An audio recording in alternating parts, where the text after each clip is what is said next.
Rihanna, it's your dad calling. I hope this is a good time for you. Can we talk for a bit? I have something to ask you. Oh, hey Dad. What's going on? We just had some dinner a while ago. We're just watching some TV right now. Is everything okay with you? You sound a little tense over the phone. No, it's nothing bad. Don't worry.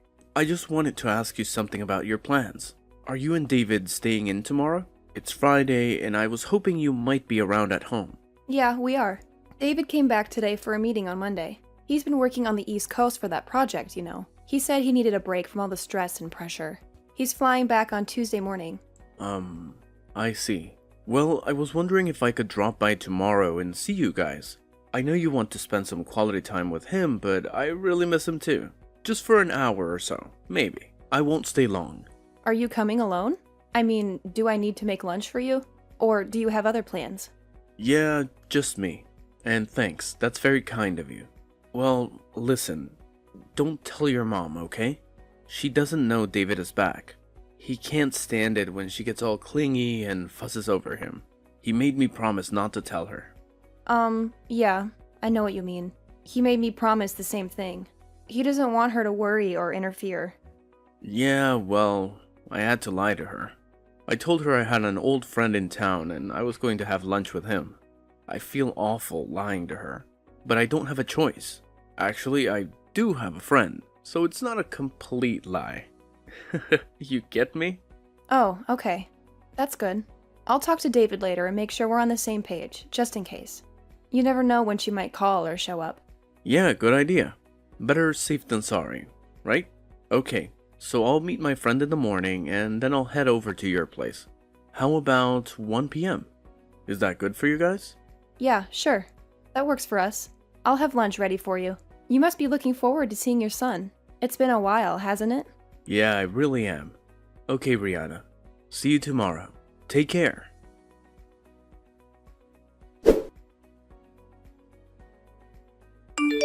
Hello? Rihanna, are you there? Pick up the phone, would you, please? I have something important to tell you. I want you to clean the house tomorrow, and I won't take no for an answer. So, what I want you to do is take the day off from work and drive over here at noon or so. Please start with the living room. It needs a good vacuuming. It's so dusty and dirty. Excuse me? This is all kind of sudden, isn't it? You can't just call me out of the blue and ask me to do that. I already have plans for tomorrow. I said, no excuses. You have your car, right? You can drive here easily. Pick up some floor cleaners on your way here, would you? We're out of it. After you're done cleaning, I need you to go out and do some grocery shopping for me. I have to replenish some big item stuff, a case of bottled water and a case of canned soup. I've got a whole list here, and you know I have a bad back. So help me out here, would you? It's not too much to ask. I'm sorry, but I just can't make it tomorrow. I already made an important appointment. I really can't change it. It's something I've been looking forward to for a long time. What did I just say? I said I will not take no for an answer. Besides, what's more important than helping your husband's mother when she's in trouble? You better get your priorities straight, Rihanna. You should be more respectful and grateful to me. Well, my priority tomorrow is that I have an important schedule that I cannot change, no matter what. I'm afraid you're going to have to take that no for an answer. End of story. But I'm willing to help you out on another day. Maybe next week or something. But as for tomorrow, it's not going to happen. I'm really sorry about that. I'm just asking you to do a little cleaning and shopping for me, for Pete's sake. That's the least you can do for your mother. You know, I can't do it myself. I'm old and frail. You should be more caring and helpful. Mom, where do you think I live? You're at least an hour and a half drive away. I can't just pop over there and do the cleaning and shopping and pop back home again. It would take the entire day. And I have other things to do. You can't expect me to drop everything and come running to you. Am I hearing you right? What's an hour and a half drive anyway? That's nothing. You're just lazy and selfish. You know what people call women like you? They call people like you foot draggers. A lazy bum is what you are. I just cannot understand why David even married you. How can you act this way towards your mother-in-law? You should be ashamed of yourself. No matter what you say, I am not changing my schedule, and that's that. No further discussion required. Goodbye. I'm hanging up now. Don't call me again until you calm down.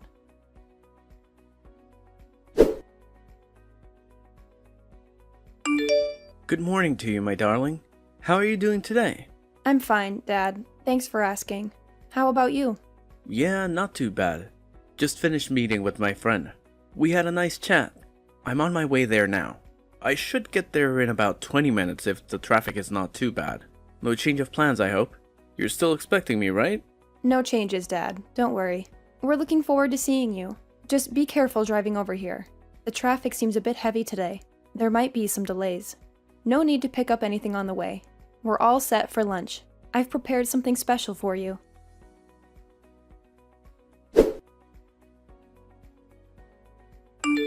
Rihanna, where the hell are you? I thought you would be cleaning the living room about now.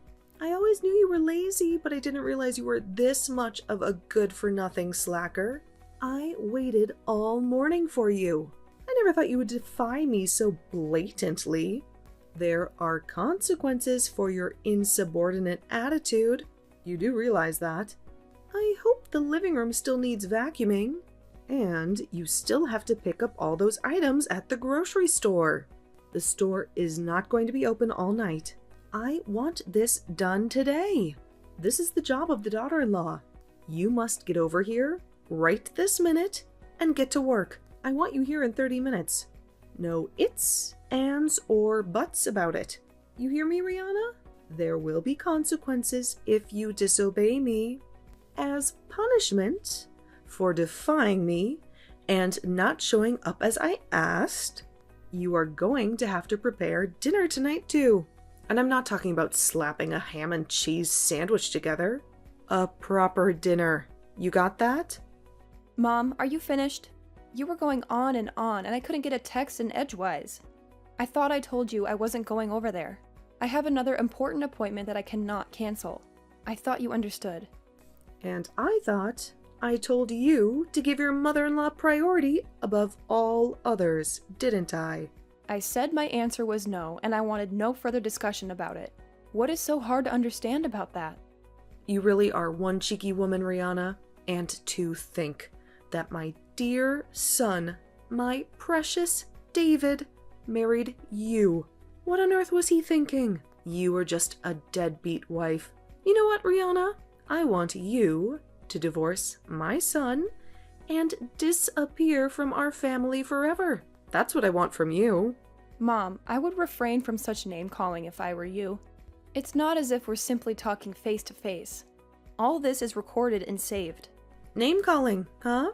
I'm being kind. I have worse things I want to call you. But I'm holding back. Besides, what I'm doing is providing discipline to a disobedient daughter-in-law. That's what I'm doing. If a name is called on occasion, it's for your own good. Okay, whatever. But I should tell you that your husband is furious. My husband? What are you talking about? He's not even here today. He's off meeting some old friend that's in town. Selma, what is wrong with you? What is this all about, for God's sake? I wish you would put a stop to all of this. Why do you have to treat Rihanna so horribly? What did she ever do to you? That you, Samuel? What is this? Why are you texting me? I'm over here at Rihanna and David's place right now, and she showed me what you've been saying to her. What is this? A lazy deadbeat wife? Really? How could you say such things to Rihanna? What? You're at David's place now? Why? David came back for a few days. Apparently he has a meeting at the office on Monday. He wanted to spend time with Rihanna over the weekend. I heard he was here, so on my way back from meeting my friend, I stopped in to say hello. Pardon me? David is back. He's home now. Why didn't anybody tell me what was going on here? This is the first I've heard of all this. Yeah, of course you haven't. I kept it from you. I didn't want you to know. If only you had told me, I would have gone with you today. How could you not tell me, Samuel? If I had known, I could have gone over there and provided Rihanna with the discipline that she needed to become a better housewife. Why didn't you tell me, Samuel? You want to know why I didn't tell you, dear? That's because David asked me not to tell you. Huh? What? David asked you not to tell me? How can that be? Why would he do a thing like that? You really don't get it, do you, Sama? Don't you see what you're doing? Get what? What are you talking about? What do I not get, Samuel? It's the fact that David is keeping his distance from you. He's avoiding having to deal with you. Keeping his distance? Did he say that? That he wants to avoid dealing with me, huh? But why? I don't believe you, Samuel. Why would my dear son want to avoid me? His own mother. I brought him up. I adored and doted on him. Since he was just a baby, I devoted my life to my son. How could such dedication and love not get through to him? How could he not feel the love I feel towards him? That's exactly what he finds intolerable. That fanatical devotion you have towards him. But is it really love? Isn't it just arrogance? A form of narcissism? I really wish you would wake up and smell the coffee. How dare you say that to me, Samuel? How about you? What have you done? Tell me, Samuel, as a father, what have you done for David that was so great? Did you shower him with love like I have all these years? As David's father, I think I've done what's necessary. I know that I am always here for him when he needs me, and I would do anything for him if asked. Pardon me? That's all? That you're there for him? I could say the same. Well, let me give you 2 examples of what I mean. The first example is David introducing me to his best friend, an old classmate of his from college. Excuse me? His best friend? What's that have to do with anything? It has everything to do with it, Salma. His best friend Daniel. You know Daniel, right? Wait, Daniel. What are you talking about, Daniel? He's that parentless boy. That orphan. That Daniel. I told him not to associate with him. He is not of our caliber. That's the one. You do remember him, don't you? How could he be David's best friend? You must be mistaken. You know that people like that, kids who grow up without parents, don't amount to much. Well, that Daniel that you so abhor, he's currently the CEO of a major corporation. A corporation that generates over $1 billion a year. No, that can't be. Not that orphan. He graduated from a top university all on his own. Finished at the top of his class. Right after he graduated, he started his own company and in no time built it into what it is today. When David first met him, he told me that he knew Daniel would go far. That he would succeed beyond anyone's wildest dreams. And he was right. Unlike you, David has a good eye for people. He knew Daniel would make a name for himself someday. He had no doubt in his mind. That Daniel? That parentless young man? He runs a $1 billion company? And he's the CEO of this company? Are you serious? In the second example, this concerns Rihanna, David's wife and your daughter-in-law. David introduced me to her 2 years before they even got married. He told me that he was in love with her and was seriously thinking about marrying her. He introduced you 2 years before they got married? That's right. At the time, he told me he was going to introduce you to Rihanna right before getting married.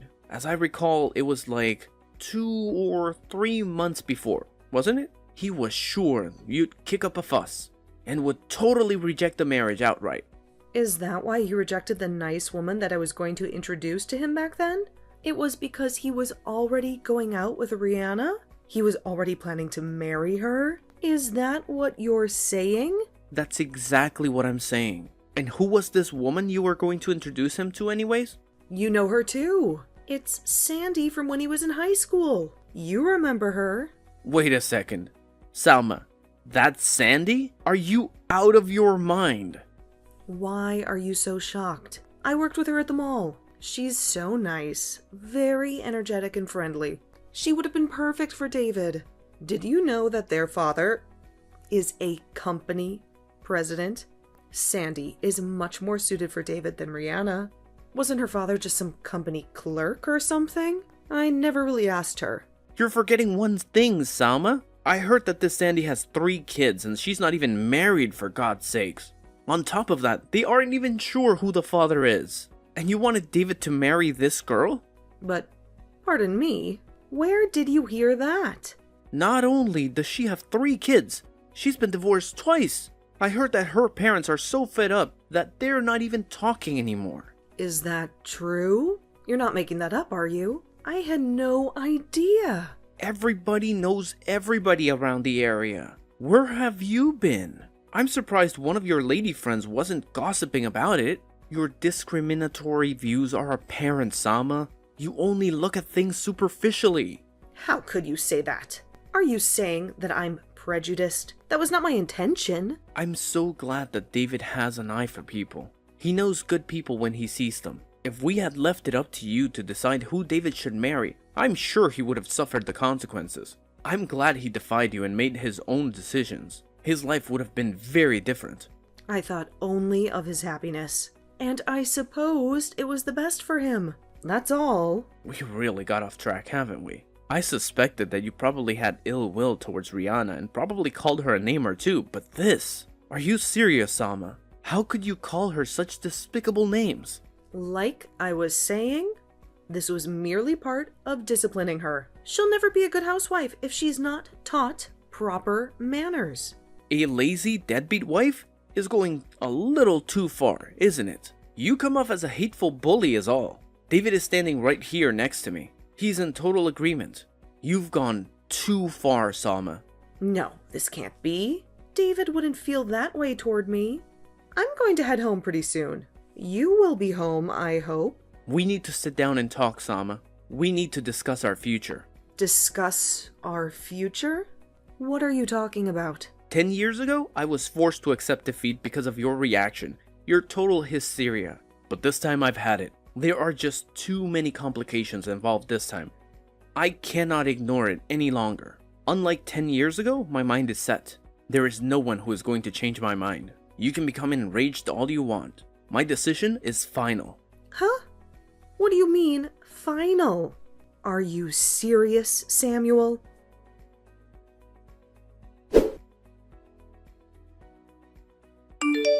Rihanna, where are you? Where did you disappear to, for Pete's sake? I want you to reply right this second.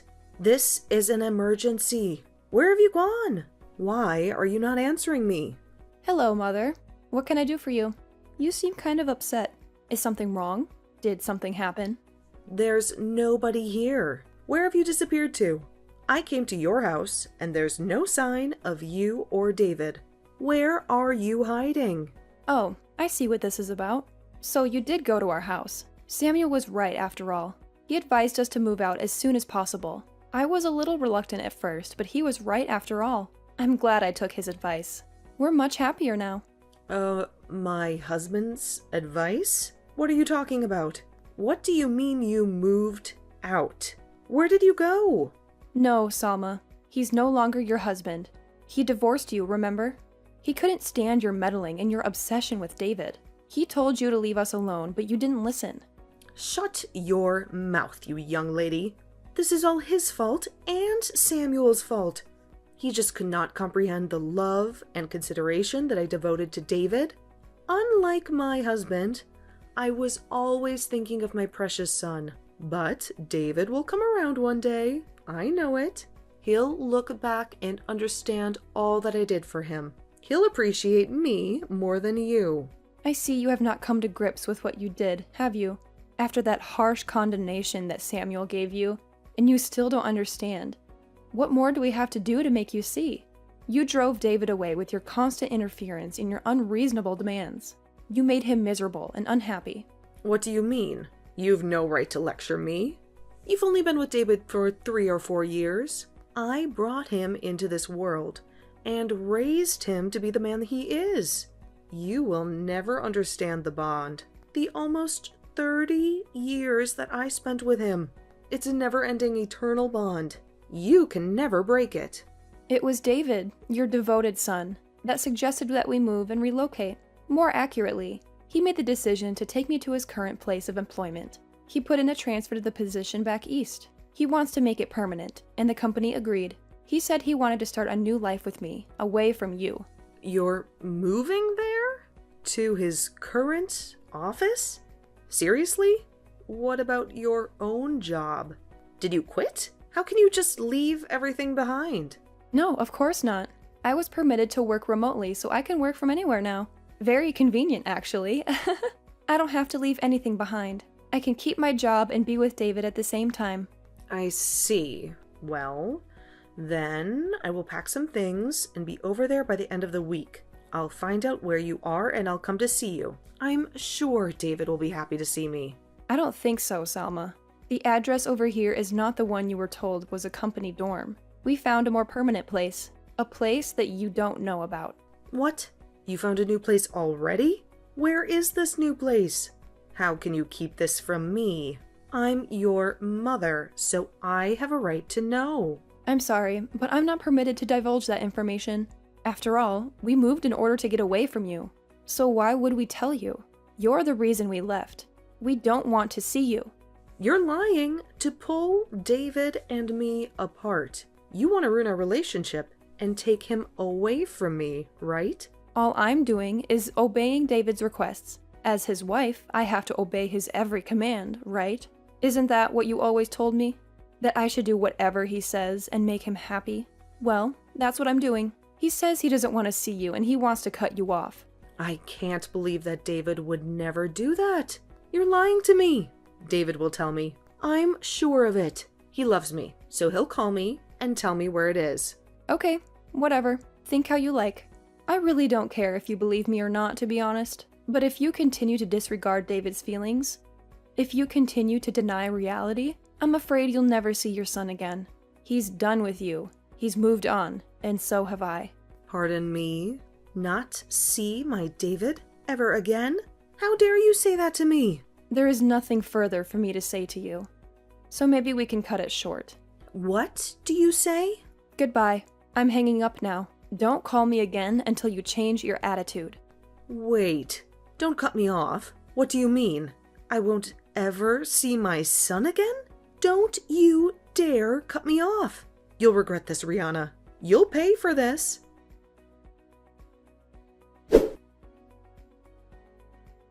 After all, Salma refused to face the truth. No matter how we pleaded, how we reasoned, she wouldn't listen.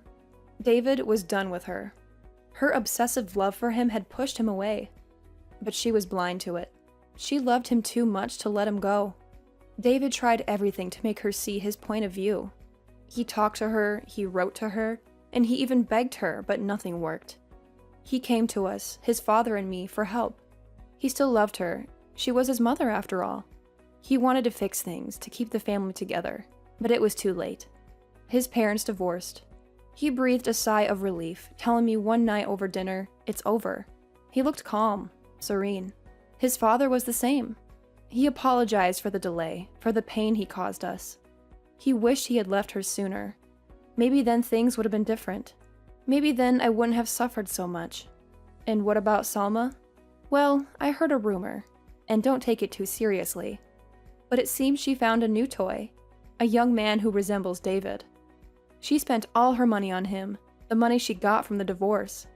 She ignored all the warnings, all the advice. She threw away everything for him. That's how she is, stubborn and reckless. She never knows when to stop.